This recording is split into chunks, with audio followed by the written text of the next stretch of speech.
Heaven, you alone are Lord God, you alone are the Creator. We are, Lord, the work of your hands. This evening, Father, we bow before you. We want to surrender each of our lives to you. Dear Lord, we invite your presence here. Lord, we pray that you'll send your mighty angels. And Lord, please remove the influence of every unholy spirit, every evil spirit. Let your angels that excel in strength be around each one of us. Lord, I especially pray, please send thy Holy Spirit into each one of our hearts. And Lord, help us to understand your word. Help us, Lord, to grasp the meaning so that, Lord, we may practice it in our life. Father, I especially pray, I plead, Father, have mercy upon me. Please give me, Lord, thy Holy Spirit and take control of me. Let the words that I speak may come from thy throne. And Lord, may it return in glory and honor to your name alone. This humble prayer we ask and we receive because we ask in Jesus' mighty name. Amen. यहाँ कितने लोग mummy papa शादीशुदा है? Mummy आपके बच्चे हैं, खुद के बच्चे? हम देखते हैं ना कितना जल्दी सा बच्चों को हम बेकार दिखते हैं। शब्द ना मैं इसका अर्थ है कि कितना जल्दी वो हमें केयरलेसली देखते हैं। They take for granted. Okay, what is the word? Take for granted. हमें आसान से ले लेते हैं। जब भी वो पैदा हुए, कौन थे कारण उनका पैदा होने का? Mummy papa. मगर जब भी वो बड़े होने लगते हैं ना, वो सोचते हैं मम्मी पापा का जरूरी नहीं। वो जो भी बोलेंगे, जो भी उनका विनती है, जो भी वो चाहते हैं, हाँ रखो। दोस्त मुख्य हैं, बाकी लोग मुख्य हैं, मम्मी पापा उनके लिए इतना मुख्य नहीं है। ऐसे ही हम जो बाकी लोग हैं, हम जब भी छोटे थे, सूरज चांद तारे को देख करना बहुत हमें अच्छा लगता था ना। हम उसे कुछ विचित्र सोचते थे, चांद कैसा होगा, उसमें क्या होगा, सूरज तारे ना वो चमकने का सब हमें बहुत विशेष लग रहा था। मगर दिन बीतते बीतते आजकल हमें उसे देखने के लिए भी मन ही नहीं लगता। देखते चांद सूरज तारे को। ऐसे ही क्या हम परमेश्वर के साथ भी नहीं कर रहे? शुरुआत में हे सच्चाई परमेश्वर जो सृष्टि का निर्माता है, जो हमें बनाया, हर एक अद्भुत के बारे में पढ़ते वक्त ना हमें लगता है ये कितना अच्छा है, कितना अच्छा शब्द है, कितना अच्छा अद्भुत किए परमेश्वर। पढ़ते पढ़ते पढ़ते ना वो सब हमें ऐसे ही लगता, कुछ भी विशेष नहीं है उसमें। तो मुख्यता में जैसे हम मम्मी पापा को ट्रीट किए, ऐसे हम परमेश्वर का सृष्टि को भी करते हैं, ऐसे ही हम परमेश्वर को भी करते हैं। ये गिरा हुआ इंसान का कमजोरी। तो ये जो हमारा सोच है, हम जैसा चीजों को देखते हैं और जैसा हम परमेश्वर को देखते हैं, इसका असर हमारे ऊपर है। हम इजराइल का इतिहास में देखेंगे तो अच्छी तरह देख सकते हैं। जब भी परमेश्वर ने 10 अद्भुत मिस्र देश में किए, बोले हाँ कितना महान परमेश्वर, क्या क्या किए, यही हमारा परमेश्वर होगा, जो भी परमेश्वर बोलेंगे हम सुनेंगे। 40 साल जब भी वो बीते ना, उन्होंने परमेश्वर को मुख्य नहीं माना, उनका आज्ञा पालन नहीं किए, उसे छोड़ दिए भी। और छोड़कर क्या किए? अन्य देव देवताओं के पीछे भागने लगे। इजराइल का इतिहास क्या है? सच्चाई परमेश्वर से प्रारंभ करके अंत में वो विग्रह आराधना में चले गए। विग्रह बराबर शब्द है, मूर्ति पूजा में चले गए, अन्य देव देवताओं को पूजा करने लगे, बच्चों को बलि दे रहे थे। क्यों? परमेश्वर से वो तंग आ गए, उनका आराधना से वो तंग आ गए। उनको वहां पर कुछ भी अच्छा नहीं दिख रहा था, तो छोड़कर चले गए। आज भी ये कलीसिया में हो रहा है नहीं?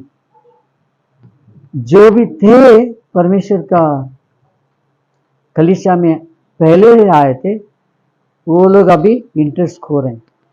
नए जो आ रहे हैं उनको बहुत दिलचस्पी है परमेश्वर। तो ये बहुत गंभीर स्थिति है हम लोगों में। तो इससे संबंध परमेश्वर माने हम अगर आके आज हम यहां पर आए, क्यों आए? सुनने के लिए आए। तो कैसे सुनेंगे आप? कान से सुनेंगे। ओके, कैसे सुनेंगे आप परमेश्वर का वचन? पवित्र शास्त्र से। कौन बात करने वाला आपसे? आप परमेश्वर से उनका बात सुनना है तो आप किससे मुलाकात करना? निक्सन से तो नहीं, शैलेश से तो नहीं, किससे मुलाकात करना? उनका आवाज सुना है तो किससे मुलाकात करना? परमेश्वर से। इसके लिए आप क्या तैयारी करके आए? काम पे जाने के लिए तैयारी होता है। बोलते हैं ना ये यूनिफॉर्म में आना माने वो ऐसा आपका होना चाहिए, बाल चेहरा सब तैयारी करके जाते हैं।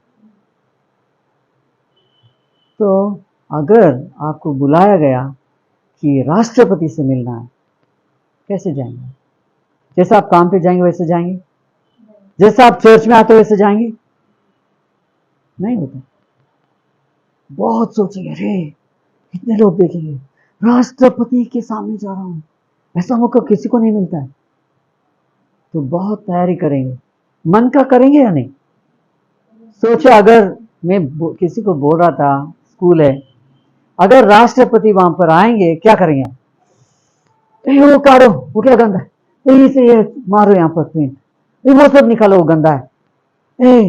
आप लोग सब ऐसा ड्रेस में आने का, और आप ऐसा उदास नहीं दिखना है, चिंतित नहीं दिखना है, आपको खुशी खुशी दिखना है, और मुस्कुरा के बात बोलेंगे या नहीं? किसके लिए? और एक मनुष्य जो राष्ट्रपति है, प्रधानमंत्री, वो आएगा, इतना कुछ सब कुछ हम बदलने का कोशिश करें, मगर सृष्टि का मालिक सर्वश्रेष्ठ परमेश्वर, उनके चरणों में आने के लिए हमने क्या तैयारी की?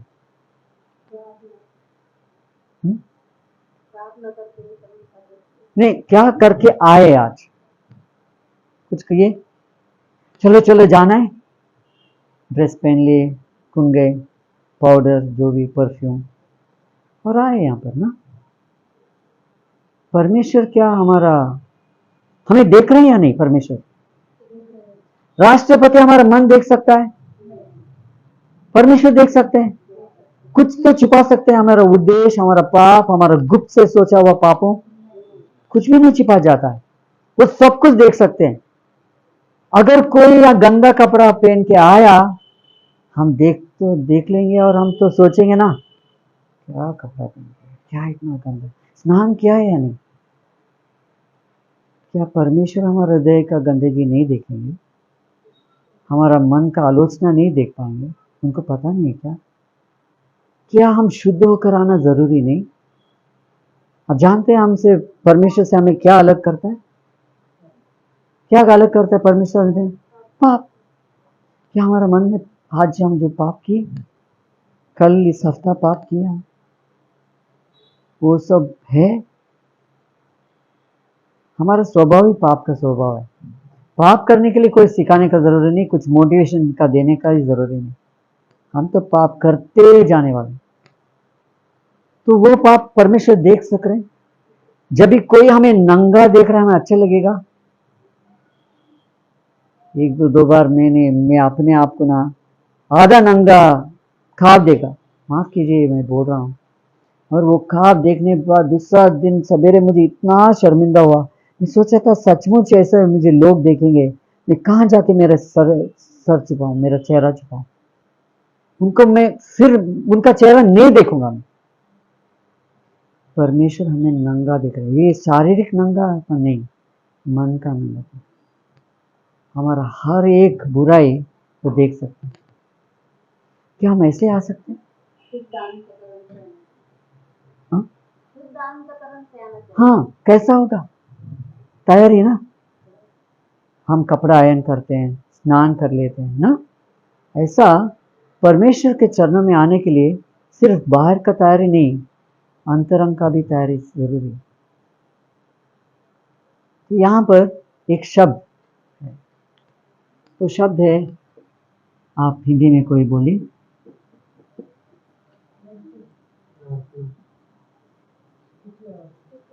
स्तुति, आराधना, उपासना, है ना।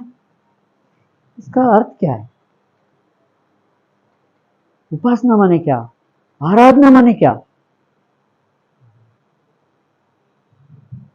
अगर ओके, क्या सिर्फ क्रिश्चियन लोग आराधना करते हैं, उपासना करते हैं? कौन कौन करते हैं? सब लोग माने कौन? हर एक घर में बोला जाता है। तो नास्तिक लोग किसी का आराधना नहीं करते? हाँ, तो बाकी लोग भी करते हैं, वो किसका आराधना करते हैं? बाकी जो लोग हैं बाहर, वो किसका आराधना करते हैं?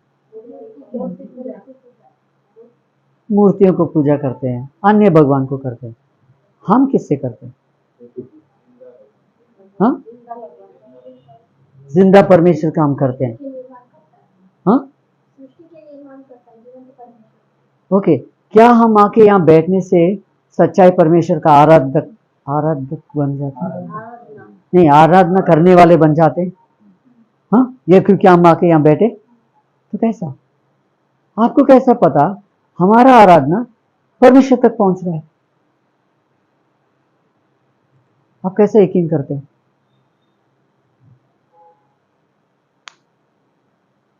आपको कैसा पता? अगर वो लोग कर रहे हैं, अन्य भगवान को कर रहे हैं जो भगवान नहीं है, और वो क्या सोचते हैं? मेरा आराधना परमेश्वर के लिए जो मुझे बनाया। कोई नहीं बोलता मैं सिर्फ मूर्ति को करता हूं, हम भी वही बोल रहे हैं। उनका आराधना परमेश्वर तक पहुंचता है? नहीं पहुंचता है या नहीं? नहीं पहुंचता है। हमारा आराधना परमेश्वर तक पहुंचता है? क्या सबूत है? आप जानते हैं? ओके ओके,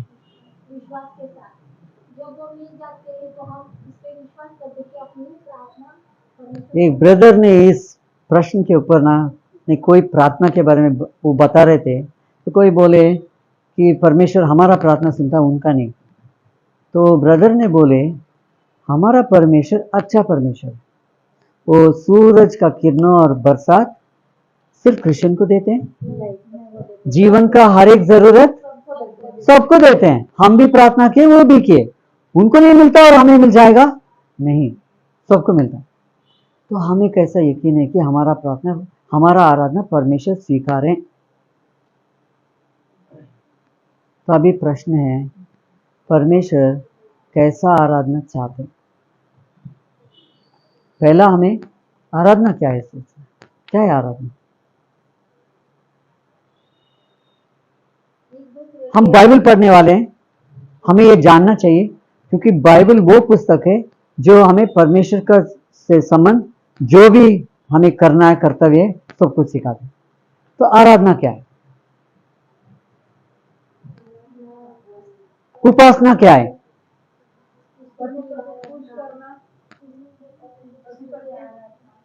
ओके, हम यूहन्ना 4 में जाएंगे।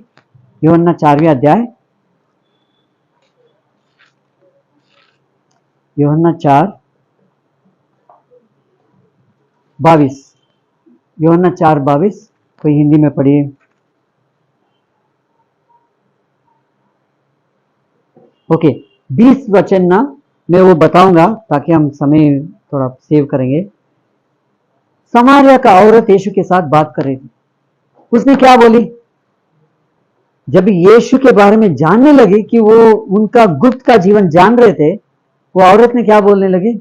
हमारे पितरों ने बोले कि इस पहाड़ के ऊपर हमें आराधना करना चाहिए, मगर आप यहूदी लोग बोलते हैं कि हम यरूशलेम में मंदिर में आराधना करना चाहिए। समझ रहे हैं? ये औरत क्या बोल रही थी? कौन सा जगह में आराधना करना चाहिए? कौन से जगह पे करना मुख्य है या किससे हम आराधना कर रहे हैं वो मुख्य है? कौन सा मुख्य है?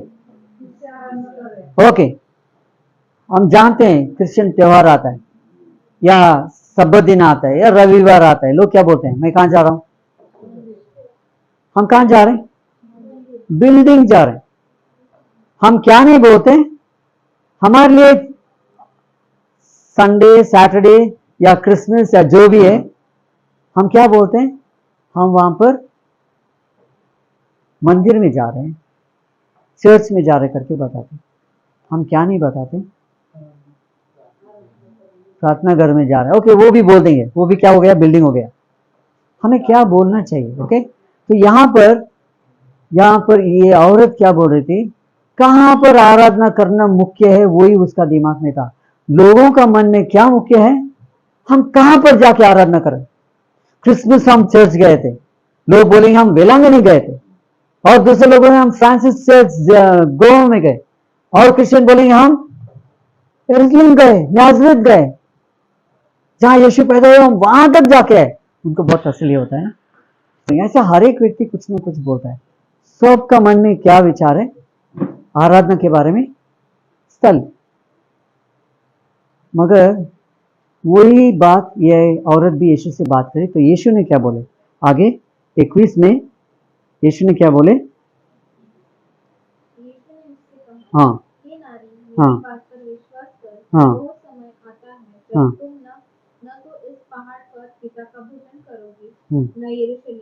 ओके, पिता का आराधना पहाड़ के ऊपर नहीं या यरूशलेम के मंदिर में नहीं, वो मुख्य नहीं। आगे तुम नहीं जानते कि किसकी आराधना करते। हाँ, यहां पर यीशु मसीह परमेश्वर इस औरत से बोल रहे हैं, तुम नहीं जान रहे हो तुम किसका आराधना कर रहे हो। आराधना करने के लिए क्या जरूरी है? आराधना करने में मुख्य आके वेर नहीं हूं। और यीशु ने उस औरत को बोले, आप नहीं जानते हो आप किसका आराधना कर रहे हो। पता है यीशु किससे बोले? यह औरत कौन थी? समारिया की थी। इजराइल का बंटवारा हो गया। ओके, एक भाग आके जूड़ा बन गया, एक कुल, और बाकी आके 11 कुल था, वो आके इजराइल बन गया। जानते हैं ना इतिहास? अभी इजरायली आके बहुत जल्दी अन्य देशों से मिलकर उनका भगवान को लेके आके मूर्ति पूजा प्रारंभ करके वो सच्चाई परमेश्वर का आराधना छोड़ने लगे, आधा भाग करने। उस टाइम असीरिया देश आके उनके ऊपर हमला करके उनको सबको लेके जाके उनके देश में बांट दिए, ताकि उनका देश नहीं रहेगा, पहचान नहीं रहेगा। अभी समारिया के लोग आकर अन्य देशों में जो आराधना चल रहा था उनका भगवान का, उसमें आके जैसा इजरायली परमेश्वर का आराधना होता था, सच्चाई था, वो सब मिक्स कर दी। तो यीशु मसीह वो जो पुराना इजरायली थे उनको क्या बोल रहे हैं? तुम नहीं जान रहे हो आप किसका आराधना कर रहे हो। हम अभी यीशु मसीह कहां से हैं? इजराइल से हैं। ओके, वो एक शब्द बोलते हैं। ओके, आगे हम जानते हैं कि किसकी आराधना करते हैं। हाँ, उद्धार यहूदियों में से। ओके, उद्धार आके यहूदियों के पास से ही, माने यीशु मसीह बोल रहे हैं किससे करना है, वो ज्ञान किसके पास है? सिर्फ यहूदियों के पास है। और आपको मैं आगे बताना चाहता हूं, अगर उनके पास भी इस परमेश्वर का ज्ञान होता, वो इनको कत्ल नहीं करते। समझ रहे ना? यहूदियों के पास ये ज्ञान था, मगर वो देख नहीं सक रहे थे। वही परमेश्वर को उन्होंने क्रूस पर लटवा कर मरवा दी। क्या वो लोग परमेश्वर को जानते थे? वो भी नहीं जानते थे, मगर उनके पास ज्ञान था। क्यों? उनके पास शास्त्र था, तो उनको वो परमेश्वर का ज्ञान था, मगर वो परमेश्वर को नहीं पहचान सके, क्योंकि उनमें भी गलत ज्ञान, क्या बोले, उनका ज्ञान ना सिर्फ वचन के ऊपर नहीं था, मनुष्य जो सिखा रहे थे वो भी वो स्वीकारने लगे, इसके लिए उनका नाम भी करप्ट हो गया। अभी यीशु मसीह उस औरत से बोल रहे थे, तुम नहीं जानते हो तुम किसका आराधना करो। मैं आपसे पूछना चाहता हूँ, आप में से कितना लोग जानते हो आप किसका आराधना कर रहे हैं? मगर हम ये सोचते हैं, हम विश्वास करते हैं, मगर वचन हमें बताएगा। ओके, आगे वचन, यीशु मसीह ने कुछ बोले आगे। परंतु वो समय आता है, हाँ वह अब भी है, हाँ जब सच्चे भक्त पिता की आराधना आत्मा और सच्चाई से करेंगे, ओके। क्योंकि पिता अपने लिए ऐसे ही आराधकों को ढूंढेगा। परमेश्वर सच्चाई आराधना को आराधक आराधकों को खोज रहे हैं। स्वर्गीय पिता ऐसा आराधना करने वालों को खोज रहे हैं। माने क्या? बहुत जन है, दुनिया के सब लोग आराधना कर रहे हैं, ठीक है वो छोड़ो, सब क्रिश्चियन लोग उनका आराधना कर रहे हैं, तो खोजने का क्या जरूरी है? कभी खोजते हैं, ये भी बहुत कम है, सब में कहीं गायब हो गया। परमेश्वर खोज रहे हैं, कहाँ है वो सच्चा? तो अगर वो हमारा चर्च में आएंगे, इस बाग में आएंगे, क्या वो देखेंगे ये सब मेरा आराधना कर रहे हैं? हम कैसे बोल सकते हैं? हमें देखना है कि वचन में देखकर हमें पहचानना क्या मैं सच्चा परमेश्वर का आराधक हूं। तो सच्चा आराधना को परमेश्वर खोज रहे हैं, और सच्चा आराधना करने वाले को कैसा करना चाहिए? आत्मा और सच्चाई के साथ करना। थोड़े संडे लोग भी ये प्रचार करते हैं कि आत्मा से करना माने पूरा हमारा आत्मा से, मगर वो रॉन्ग है। अभी और एक उदाहरण देखें, यूहन्ना 3 में 3 अध्याय में निकोदेमुस ने आके यीशु से मिले। जब वो यीशु मसीह से मिले, वो बोलने लगे, गुरु आप बहुत अद्भुत करते हो, अच्छा तरह सिखाते हो, अगर परमेश्वर तुम्हारा साथ नहीं है तुम ऐसा नहीं कर सकते। यीशु ने उनको पास एक शब्द बोले, क्या बोले? उत्तर 5वें वचन में, 3 अध्याय यूहन्ना 5वें वचन में, नहीं सॉरी 3 वचन में, 3 वचन। जवाब में यीशु ने उससे कहा, सत्य सत्य मैं तुम्हें बताता हूँ, यदि कोई व्यक्ति नए सिर से जन्म न ले तो वह परमेश्वर के राज्य को नहीं देख सकता। यीशु मसीह इस व्यक्ति पढ़ा लिखा फारसी है, फारसी लोग पढ़े लिखे, इजराइल का श्रेष्ठ लोग हैं, जो पूरा इजराइल को चला रहे थे, और निकोडेमस आके सैनहेड्रिन जो बोलते हैं कैबिनेट इजराइल का, उसका मेंबर थे। ये वचन दूसरों को सिखा रहे थे, ये बहुत पढ़े लिखे शास्त्र में। फारसी लोग ही यीशु का आके कमजोरियां निकालने की कोशिश कर रहे थे, क्योंकि ये इतना शास्त्र को पढ़े।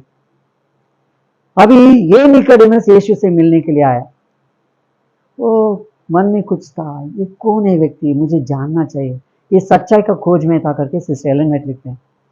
जब उसने आके यीशु को देखकर बोला गुरु करके, रबी, यीशु ने उसे सीधा मुंह पे ये बात बोले, क्या बोले? जब तक तुम नया जीवन नहीं प्राप्त करोगे तुम स्वर्ग का राज्य नहीं देख सकते। तो वो आदमी सोच क्या प्रश्न पूछ रहा है आगे, अगर एक मनुष्य फिर से जन्म कैसा ले सकता है? क्या वो मां के गोद के अंदर जा सकता है? ये नया जीवन कैसा पाऊंगा? वो क्या सोच रहा था? वो शारीरिक सोच रहा था। यीशु मसीह क्या बात कर रहे थे? शारीरिक वो जिंदा है, उसे पैदा होने का जरूरी है, उस दिन पैदा होकर जिंदा है। यीशु मसीह उसे बोल रहे थे जब तक एक व्यक्ति नया जीवन नहीं पाएगा, ओके वो शब्द क्या बोल रहे हैं? Unless a man be born again. Born again means नया, फिर एक बार जन्म लेगा, वो परमेश्वर का राज्य नहीं दे सका। परमेश्वर का राज्य कहां पर है? कहां पर है परमेश्वर का राज्य? परमेश्वर का राज्य जब यीशु मसीह जो स्वर्ग का राजा वहां पर थे, वो परमेश्वर का राज्य है। यीशु मसीह प्रचार कैसे करने लगे? Repent for the kingdom of God is eight hand. उनका पहला भाषण क्या था? पश्चाताप करो, परमेश्वर का राज्य आपका करीब आया। कैसे करीब आया? परमेश्वर तो स्वर्ग में है। जब यीशु मसीह धरती पे आए, वो स्वर्ग का राजा है। जहां पर वो जाते हैं वो स्वर्ग का राजा वहां पर है। जब भी उन्होंने प्रचार किए, वो क्या बोल रहे थे? स्वर्ग का राज करीब आया। अभी वो स्वर्ग का राज करीब आने के बाद एक व्यक्ति नहीं देख सकता, माने वो व्यक्ति अंधा है। समझ रहे? ओके, अभी ओके, वो व्यक्ति अंधा है। अभी शारीरिक तौर पर निकोडेमस अंधा नहीं है, वो देख सकता है। मगर हमें और एक चीज देखना चाहिए। आप गार्डन ऑफ ईडन का एक्सपीरियंस पता है। परमेश्वर ने आदम और ईव से क्या बोले? अगर तुम इस झाड़ का फल खाओगे तुम जरूर मरोगे। क्या आदम और ईव मरे? मरे। आध्यात्मिक जीवन में मर गए वो। इसके लिए यीशु हर एक व्यक्ति को क्या बोलते हैं? अगर तुम नया जीव फिर से नहीं जन्मे, तुम स्वर्ग का राज्य में प्रवेश नहीं हो सकते। 5वें वचन में लिखा यही बात। तो आदम और ईव आध्यात्मिक जीवन में मर गए, उनको भी फिर से पैदा होना पड़ा आध्यात्मिक जीवन में। जब एक व्यक्ति, ओके, कैसे बोल सकते हैं कि वो आध्यात्मिक जीवन में मर गए? क्योंकि वो पाप करने के बाद उनमें से पवित्र आत्मा निकल गया। अभी वो परमेश्वर का करीब आने के लिए नहीं चाहते थे। अभी उनको सिर्फ शारीरिक महसूस होता था। वो क्या देखने लगे? नंगापन। और उनका मन में परमेश्वर को देख के पहला चाहते थे, अभी डर रहे थे। शारीरिक जीवन जो जीते हैं वो बहुत डरते हैं, वो बहुत मायने रखते हैं शरीर के बारे में। जो आध्यात्मिक जीवन है वो मन का मायना रखते हैं, मैं कैसा जी रहा हूं, क्या ठीक कर रहा हूं, ऐसा। तो वो आध्यात्मिक जीवन में मर गए। और जब से जो भी मनुष्य दुनिया में पैदा हो रहा है वो आध्यात्मिक जीवन में मुर्दा है। इसके लिए बड़ा निकोडेमस को, बुजुर्ग आदमी को यीशु मसीह बोलना पड़ा निकोडेमस को, अगर तुम फिर से नहीं जन्मे तुम स्वर्ग का राज नहीं देख सकते। अगर तुम फिर से नहीं जन्मे तुम स्वर्ग का राज में प्रवेश नहीं हो सकते। समझ रहे? ओके, अभी हम जो 4th चैप्टर में वहां पर जाना है। यीशु मसीह ने बोले परमेश्वर कैसा व्यक्तियों को चाहते हैं? जो परमेश्वर को पवित्र आत्मा से और सच्चाई से आराधना करते, वैसे व्यक्तियों को चाहते हैं। अगर एक व्यक्ति फिर से नहीं जन्मा, वो व्यक्ति परमेश्वर को आराधना कर सकता है? क्यों? सिर्फ शारीरिक है। क्यों वो लोग परमेश्वर तक नहीं पहुंच सकते? उदाहरण में देख लो, अगर एक बिल्ली है तो आके मियाओ मियाओ बोलेगा, आप समझेंगे उसे? क्यों? अगर वो राट पकड़ के, चूहा पकड़ के खाता है, आप समझेंगे? आप भी बोलेंगे हाँ ये अच्छा स्वादिष्ट है। क्यों? उसका स्वभाव हमारा स्वभाव अलग है, उसका मांस अलग है, हमारा। तो ऐसे ही परमेश्वर आत्मिक है। गॉड इज ए स्पिरिट, वही अध्याय में चैप्टर 4 में, God is a spirit and those who worship him must worship him in spirit and truth. परमेश्वर आध्यात्मिक हैं और जो भी उनसे आराधना करते हैं वो पवित्र आत्मा पाकर ही आराधना कर सकते, नहीं तो वो नहीं मिलजुलेंगे। समझ रहे? कोई आदमी जाके कुत्ता से शादी करेगा, हाथी से करेगा, क्यों? नहीं मिलजुल सकते हैं, मन नहीं मिलजुलता है, इसके लिए नहीं कर सकते। हमारा समान के साथ हमें अच्छा लगता है ना, हमारा भाषा के लोग मिलेंगे, मन से मन बात होता है। कोई और अजनबी मिल गया, नहीं होता। तो परमेश्वर आत्मिक हैं और जो भी उनका आराधना करना चाहिए उनका मन में पवित्र आत्मा होना चाहिए। तो पवित्र आत्मा से कैसे जन्मा जाता है?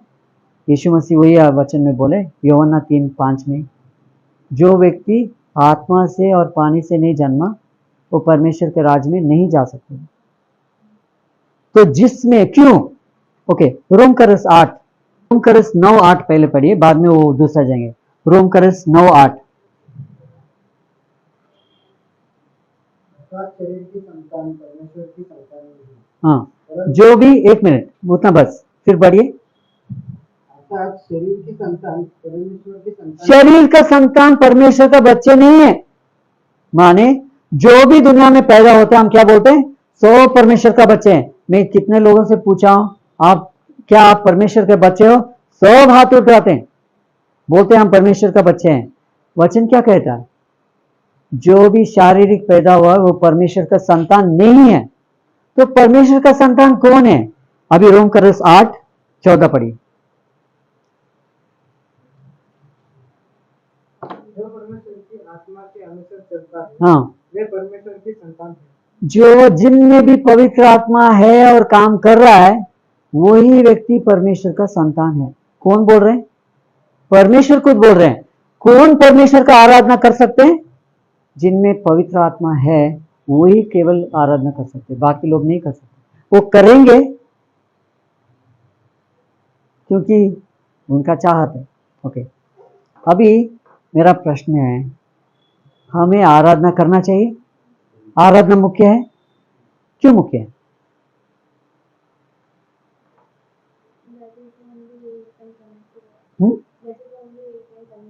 Okay, that's the only way to connect with God. Correct, sister.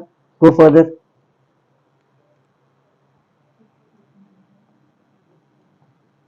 Why is it important to worship? आराधना करना मुख्य है, जरूरी है, क्यों? ओके, वो आंसर वेरी गुड, करेक्ट। वो तो पहला आंसर है। परमेश्वर ने के साथ कनेक्ट करने के लिए वो एक मार्ग है। तो पवित्र आत्मा, उसके बिना हम कनेक्ट नहीं कर पाएंगे, ये मत भूलिए। क्योंकि आप आए, आप कनेक्ट नहीं होने वाले। क्योंकि आप बाइबल पढ़ रहे हैं, कनेक्ट नहीं होंगे।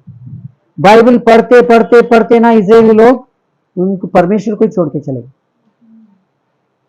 तो बाइबल पढ़ने का नहीं, तो पढ़ने से हम कनेक्ट नहीं कर सकेंगे।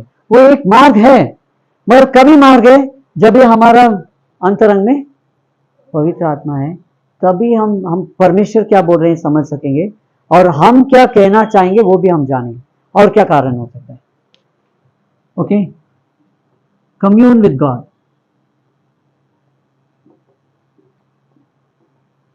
आराधना के द्वारा हम परमेश्वर का साथ कनेक्ट कर सकते हैं। और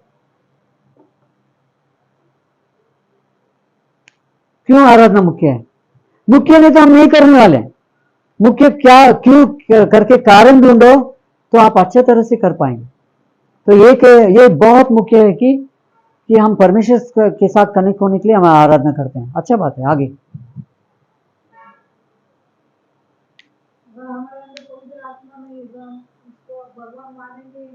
वही तो कारण, क्यों आराधना मुख्य है? To gain eternal life. Okay, agree. More important reasons. Okay, चीता जानते हैं आप? कौन बनाए? क्यों बनाए? चीता का एक बहुत अच्छा गुण क्या है, फीचर? हाँ, रनिंग। परमेश्वर चीता को दौड़ने के लिए बनाए, fastest animal on earth. Okay, तो ऐसा परमेश्वर मनुष्य को क्यों बनाए? Glorify his name. Okay, okay, to love, correct answers. मगर आगे ये जनरल बहुत आंसर हमें देने को मिलता है बहुत प्रश्न के लिए ना, अच्छा बात है, मगर आगे जाना है। To present God on earth. Okay, यशाया 43:21 निकालिए। यशाया 43:21।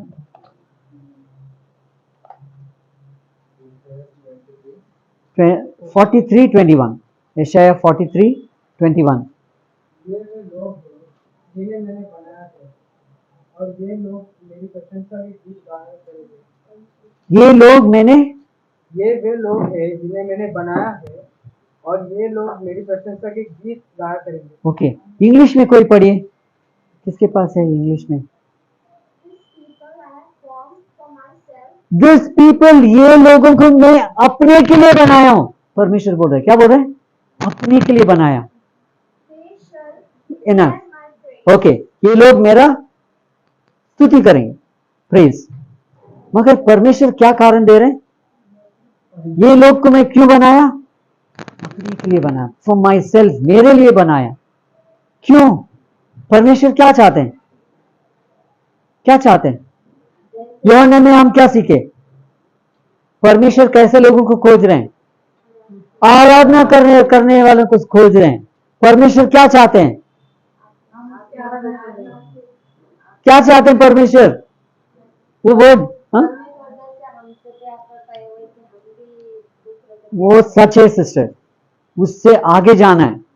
एक ही कारण नहीं होता है जिंदगी में, कोई भी विषय में अधिक कारण होता है। परमेश्वर क्या किसको खोज रहे हैं? आराधकों को खोज रहे हैं। क्या चाहते हो? क्यों खोज रहे हैं? वो चाहते हैं इसलिए खोज रहे हैं, नहीं चाहेंगे तो नहीं खोजेंगे। तो लोगों को क्यों बनाए? वो आराधना करने के लिए। क्या वो आराधना का योग्य है? ओके, तो क्यों आराधना मुख्य है?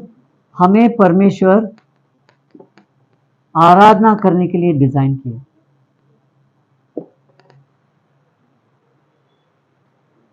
तो कैसे लोग चाहते हैं परमेश्वर?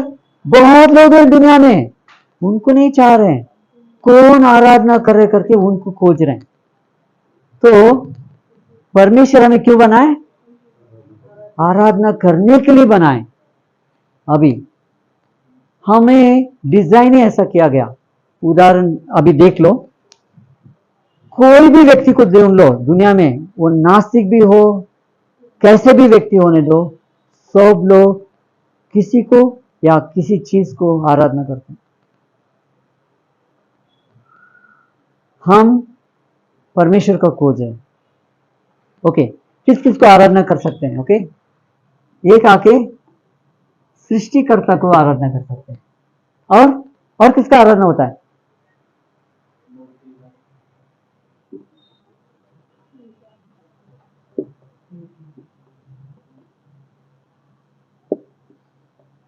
एक सृष्टिकर्ता का होता है, ये श्रेष्ठ है, यही इसके लिए हमें बनाया गया।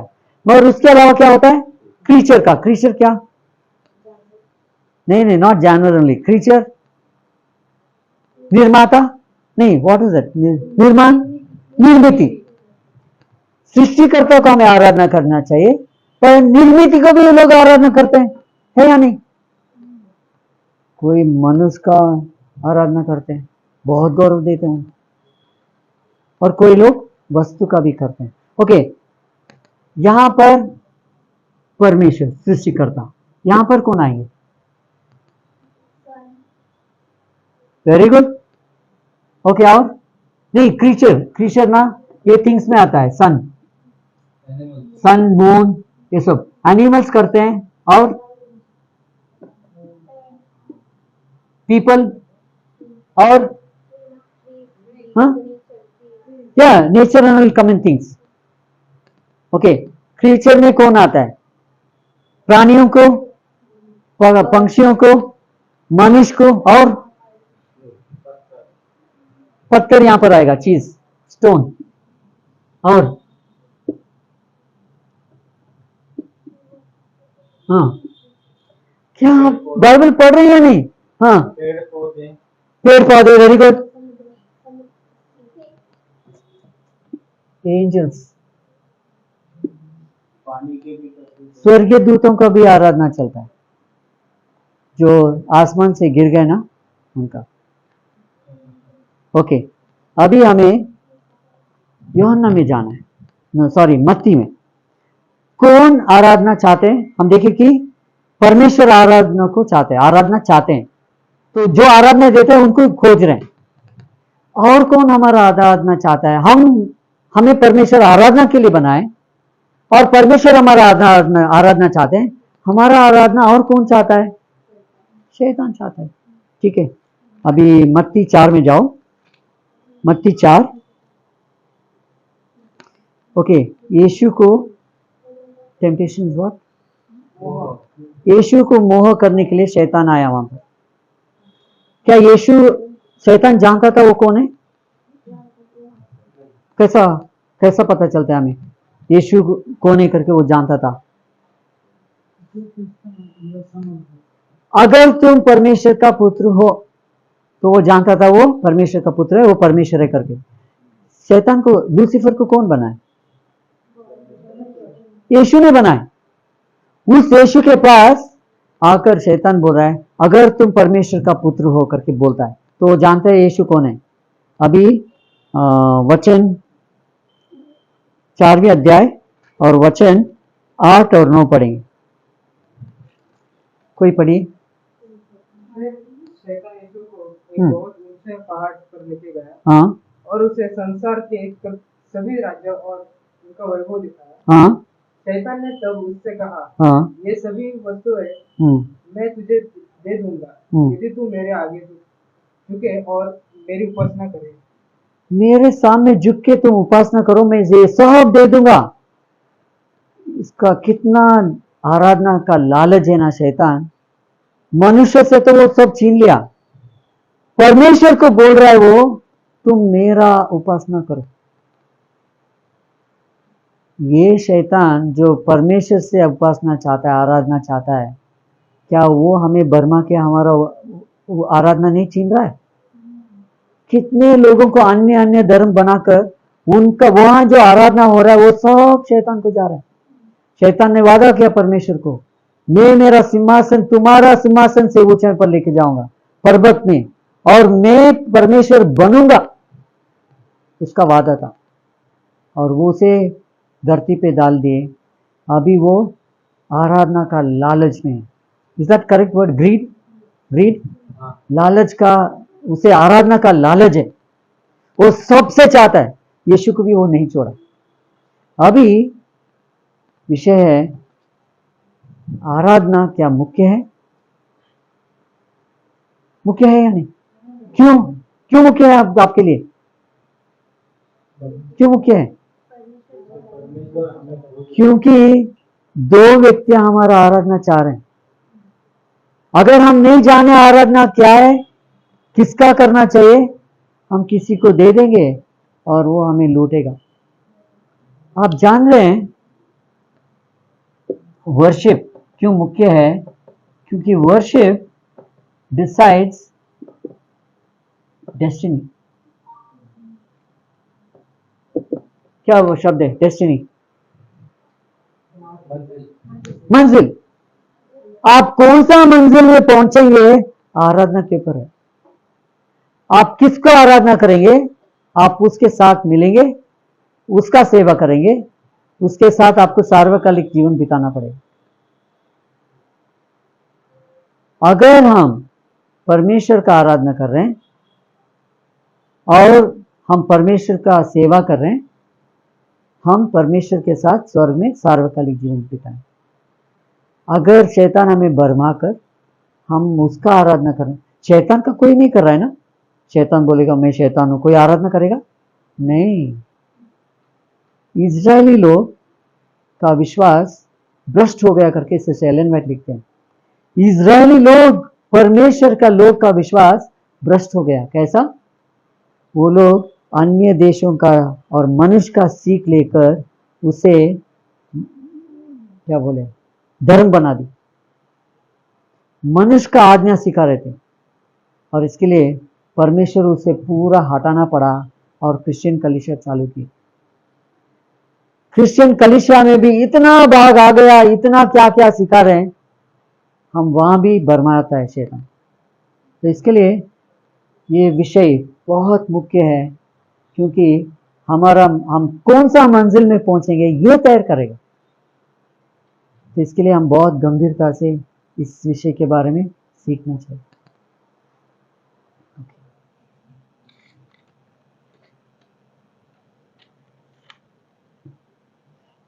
आज्ञा में परमेश्वर बोलते हैं कि हम आराधना करना है, आज्ञा है। ओके, यीशु ने शैतान का जो उसे शैतान आके यीशु से बोलता है तुम मेरा आराधना करो, मैं सब कुछ दे दूंगा। यीशु ने क्या उत्तर दिया? किसका आराधना करना चाहिए?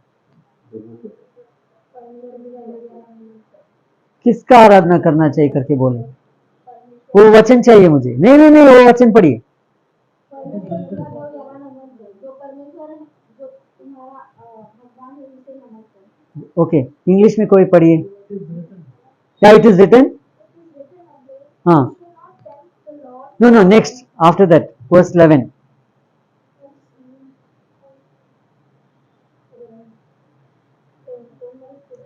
10 में है। हाँ, And behold, again, behold, angels came and no no, sorry माँ, sorry, I told you the verse wrong. Sorry, 10 है। यीशु ने बोले, when Jesus said to him, हाँ away with you, हाँ Satan, हाँ, for it is written, you shall worship the Lord your God, and him only you shall serve. Okay, you should worship. किसको आराधना करना चाहिए? Worship the Lord your God और thy God and serve him only. किसको आराधना करना चाहिए? वो शब्द पकड़ी, आपका प्रभु परमेश्वर को आपका आराधना करना, आपका प्रभु परमेश्वर। Okay, you shall worship the Lord Dai God, आपका प्रभु परमेश्वर। तो मेरा प्रभु परमेश्वर कौन है? हिंदू बोलेंगे उनका, और हम बोलेंगे नहीं नहीं, सृष्टिकर्ता का, जीवित परमेश्वर। वो कहां बोल रहे हैं उनका परमेश्वर मुर्दा है? नहीं मानेंगे वो। उनका परमेश्वर के बारे में बोलते वही सब कुछ सृष्टि किया। तो हमें कैसे पता चलेगा हमारा परमेश्वर कौन है? कैसा? यीशु शब्द इस्तेमाल किए ना। यीशु ने नहीं बोले मुझे आराधना करो, उन्होंने बोले आपका प्रभु परमेश्वर का आप आराधना करना चाहिए, उनका ही आप सेवा करो। तो कौन है ये परमेश्वर? कैसा पता चलेगा कौन सा परमेश्वर को हम आराधना करना चाहिए? उस टाइम जब यीशु ने बोले नया नियम नहीं था, पुराना नियम ही बचा था, तो कैसा पता चलेगा? वचन देना है।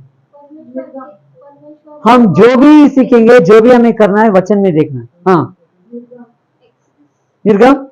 Okay okay, very good.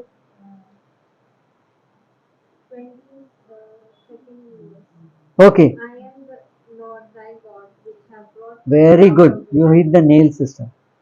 वहां पर परमेश्वर वही शब्द इस्तेमाल किए। आज्ञा कौन दिए? यीशु मसीह ने दिए। वहां पर वही शब्द जो शैतान को बोले, वही शब्द यीशु ने आज्ञा में इस्तेमाल किए। क्या बोले? I am the Lord Dai God which have brought the out of the land of Egypt. हमारा परमेश्वर कौन है? कौन है हमारा परमेश्वर? आदम और ईव को परमेश्वर ने सृष्टि किए, मगर जब ये आदम और ईव शैतान का बात सुनकर उसके जाल में जाके फंसे, और मिस्र देश में रहना माने शैतान का बंधन में रहना। जो परमेश्वर हमें शैतान का जाल से छुड़ाता है, वही परमेश्वर हमारा परमेश्वर। तो यीशु ने क्या बोले पहला आज्ञा में? मैं ही तुम्हारा परमेश्वर हूं जो तुम्हें मिस्र देश से छुड़ाकर बाहर लाया। मेरे अलावा तुम्हारा जीवन में कोई और परमेश्वर नहीं होना चाहिए।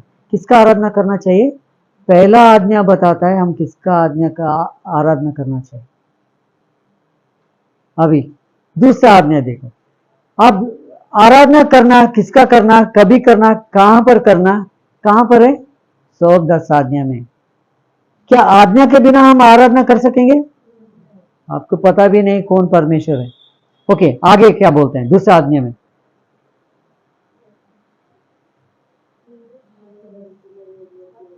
thou shalt have no other gods before me. हाँ, Thou shalt ये ओके। दूसरा आज्ञा क्या कहता है? मेरा अलावा। Okay, that is first commandment. I am the Lord your God who brought you out of the land of Egypt, you shall have no other gods before me. That is commandment number 1.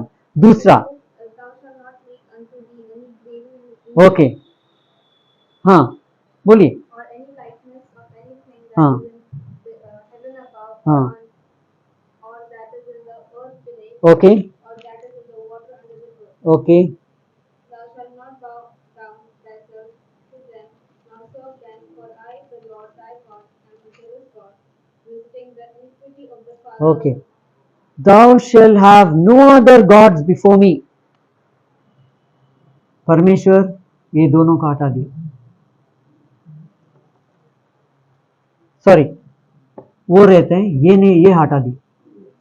जो भी सृष्टि है व्यक्ति क्या निर्मिति, चाहे वो स्वर्गीय दूत हो, मनुष्य हो, प्राणी हो, पक्षी हो, मछलियां हो, वो सबको वो निकाल दे, जार वो सब। मगर अभी दूसरा आज्ञा में वो क्या चेतावनी दे रहे हैं, आप लोग कुछ मूर्ति नहीं बनाना, कुछ वस्तु आसमान धरती या समुद्र से बनाकर आप उसका नमन नहीं करना। समझ रहे?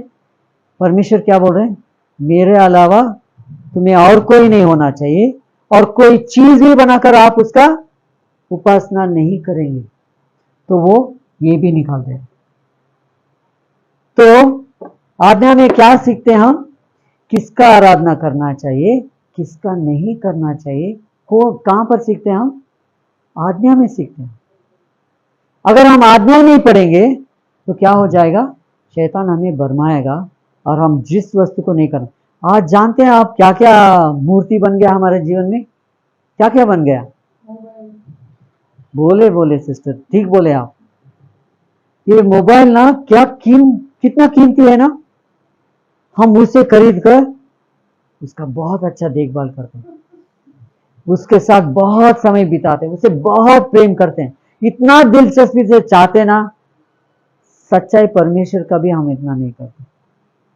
तो आजकल क्रिश्चियन लोग भी शैतान दिया हुआ वस्तु को बहुत अच्छा, मोबाइल रखना बुरा नहीं है, इस्तेमाल होता है, मगर इतना समय बिताना, इतना ध्यान लगाना, इतना मन से चाहना हमारे लिए मूर्ति है।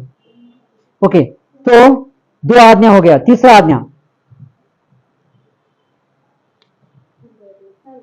क्योंकि जो यहोवा का नाम व्यर्थ ले उसको वह निर्दोष न ठहराए। परमेश्वर चाहते कि हम उनका उपासना करें, इसके लिए वो बोल रहे हैं इनको उपासना मत करो, इनको भी मत करो। और क्या बोल रहे हैं, मेरा नाम भी आप व्यर्थ से मत लो। क्यों? अगर तुम मेरा अपमान करके मेरा नाम सस्ता मानोगे, तुम्हें उपासना करने के लिए नहीं होगा। क्यों? ओके, मैं ये भूल गया, इसका अर्थ क्या है, उपासना, आराधना। ये शब्द से आता है कि वर्शिप, इसे हटा देंगे और वो वर्शिप हो जाता है। तो वर्शिप वर्ड आके वर्दीशिप से आता है, माने योग्य। तो हम जब ये आराधना करते हैं, उपासना करते हैं, हम परमेश्वर को क्या बोल रहे हैं, आप योग्य हो। वो योग्यता हम किसी स्वर्गीय दूत को नहीं देना है, चाहे वो लूसीफर हो, और कोई माँ बाप को नहीं देना, कोई मनुष्य को नहीं देना है, कोई अमीर व्यक्ति को नहीं देना है, कोई चीज को नहीं देना, वो योग्य नहीं है। समझ रहे? ये योग्य माने ये भी है, ओके, हिब्रू वर्ड ना कि वर्शिप करना माने रेवरेंस देना और हॉनर और सबमिशन। ओके, पुराना नियम में जब ये शब्द इस्तेमाल किया गया वर्शिप करके, एंड एब्राहम वर्शिप गॉड, कैसा था पता है, ऐसा, यही वर्शिप था अब्राहम पुराना नियम में। एक उदाहरण देखेंगे। ओके, यहोशुआ पुस्तक में जाइए, यहोशुआ पुस्तक 5वें अध्याय, यहोशुआ 5वें अध्याय,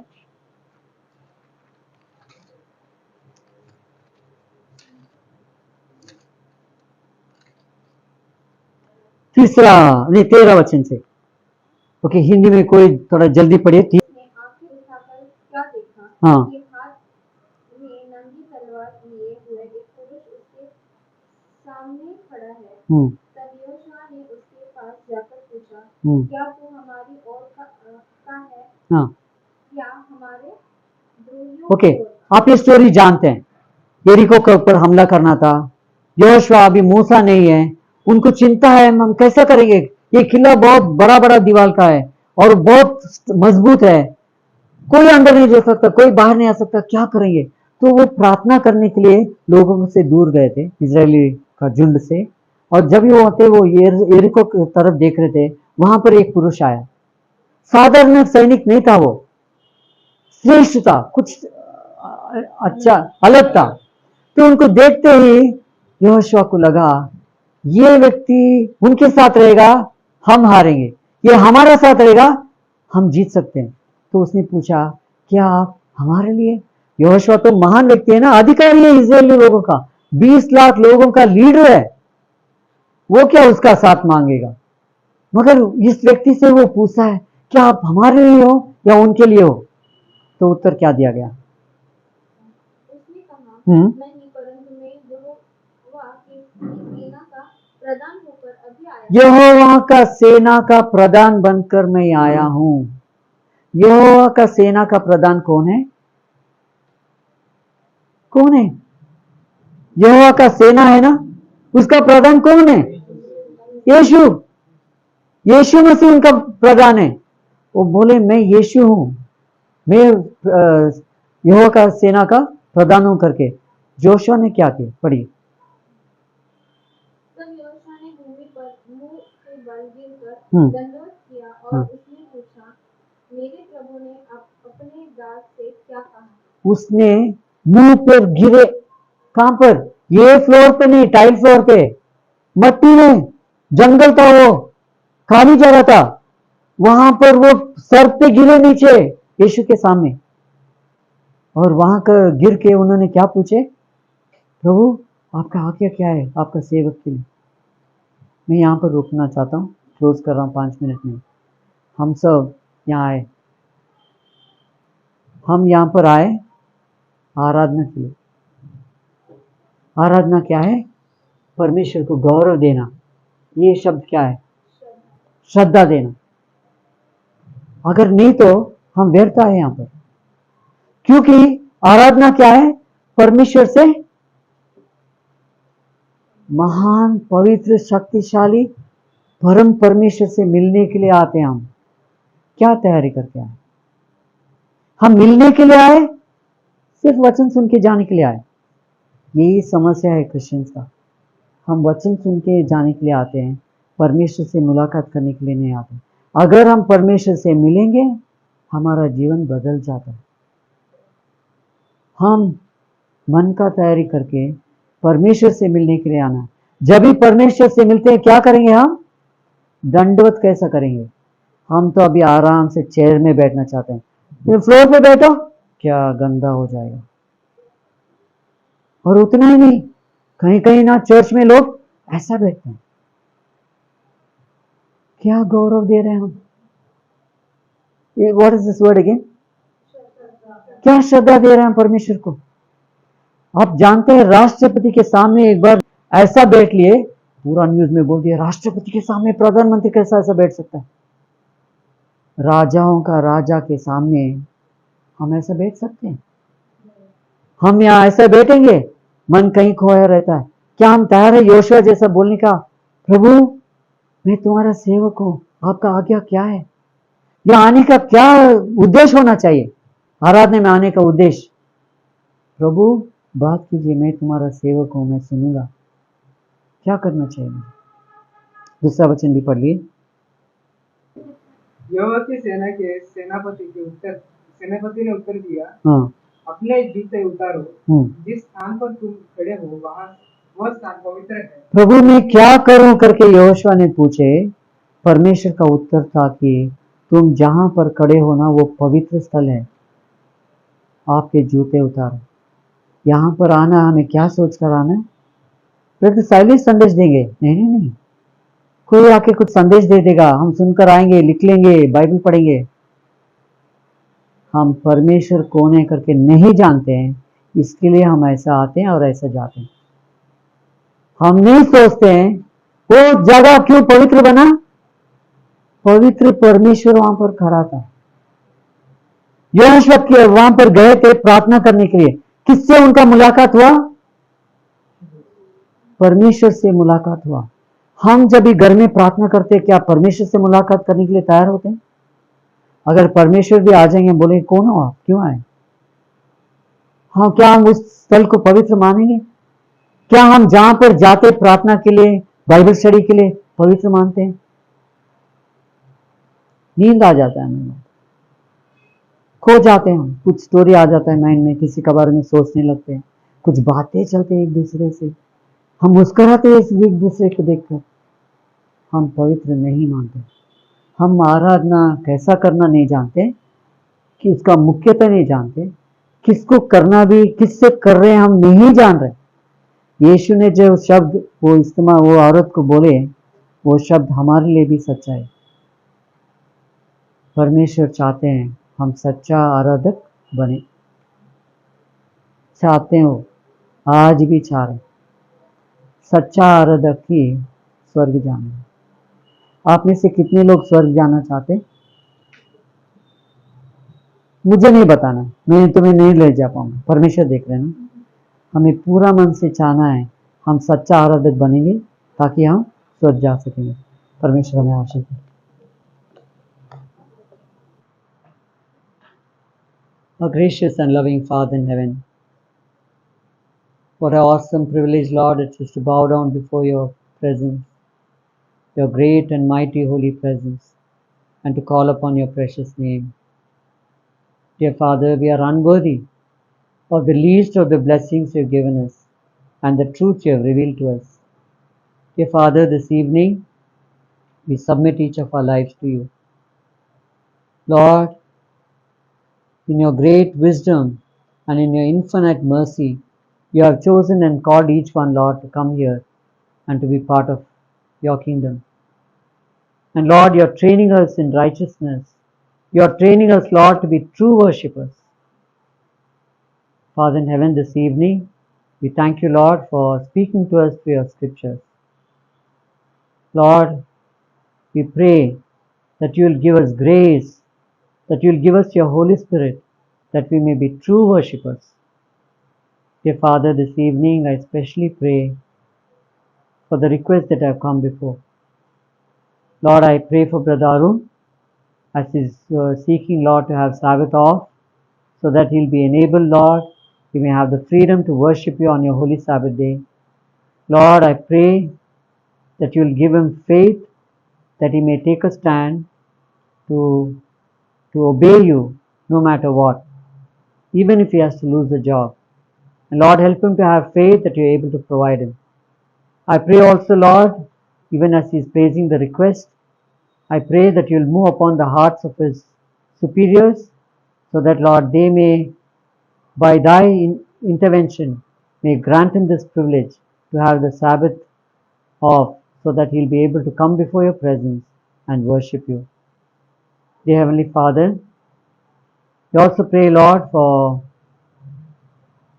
Sister Rosie, who's not keeping well. With their family member, we pray for them. We submit them into your hands, Father. We pray that your goodness and grace will abound in their life. Please, Lord, stretch forth thine hand. And Lord, please bring healing and restoration as soon as it is your time. We believe, Lord, you're good, and that everything you love in our life is working out your will and your purpose. I pray, Lord, that you give this person relief as soon as it is your time. We also pray, Lord, for Sister Christina Dias. Please be with her. Please grant her, Lord, the request that they have. You are a God who reads heart. You know their desire. You know what they are going through. We pray, Lord, do wonderfully and marvelously, so that, Lord, they may see your mighty hand and your great goodness in their life they may recognize. Father in heaven, we also pray for Brother Sahil. Lord, I pray regarding his further studies. Dear Lord, as he is seeking to pursue his study, I commit his life to you, Father. You have a plan and a purpose for him. Lord, we pray, let your will be done in his life. You give him, Lord, the guidance that he needs. You show him the way, that, Lord, without a mistake he knows where you want him to be and what you want him to study, Father. Lord, let your Holy Spirit guide him. and give him grace so that, Lord, he may choose what you want him to choose, Father. Lord, please be with him. I pray also, Lord, that you'll help him to get Sabbath off so that in his further studies he may not be hindered from worshipping you. Also pray, Lord, for his brother. Lord, be with him also, Father, as he is having classes on the Sabbath. We pray, Lord, that you'll help him so that, Lord, he may be able to attend church. And Lord, please give him help, give him strength so that, Lord, he'll be able to decide what is important. We also pray, Heavenly Father, that your presence, Lord, will also be with Priyanka. Lord, as she's awaiting a result, please be with her and be gracious to her. And Lord, you please take charge over this matter. And Lord, you guide her. And Lord, out of the result that comes, may it bring joy and happiness to her and her family members. Dear Lord, I pray for each person here. You know each one of them by name. You know all their going out and coming in. You know the families that they come from. You know, Lord, all the experiences that they have gone through. You know their pain, their sorrows, their joys, their hopes. You know, Father, that they desire to have eternal life with you in heaven. Dear Father, I pray grace from thy throne will touch every heart, that your presence will be with them, that your blessing will attend them, that, Lord, day by day you'll help them, Lord, to grow in wisdom and knowledge. Lord, give them help so that every time, Lord, they are coming to pray, or whether to read the scriptures, or they are attending a prayer meeting, or going to church on the Sabbath, they may keep their eyes focused on Jesus, that they may give the honor and the reverence due to your name, that they may worship you in truth and spirit. Please help us, Lord. Help each one of us, Lord. We are deficient in this area. Dear Father, I pray, Lord, that your blessing will abound in each of our life. Lord, especially bless the family that has opened this place so that we could have the study here. Bless their family members, Lord. Be gracious to them. And Lord, we pray that, Lord, as we disperse from this place, let thy holy angels go with each one of them. Let your Holy Spirit's presence go with each one. And Lord, give us peace and rest in our homes. Thank you, Father, for this privilege. Thank you, Lord, for putting in Brother Silas to have this study here. And Lord, please bless the ones that are studying. Help them, Lord, to grow in wisdom and knowledge and in understanding. And Lord, help them to be faithful to you until the very end. And Lord, when you come in the clouds of heaven, please save us in your kingdom. These mercies we ask and we receive, because we ask in Jesus' mighty name. Amen.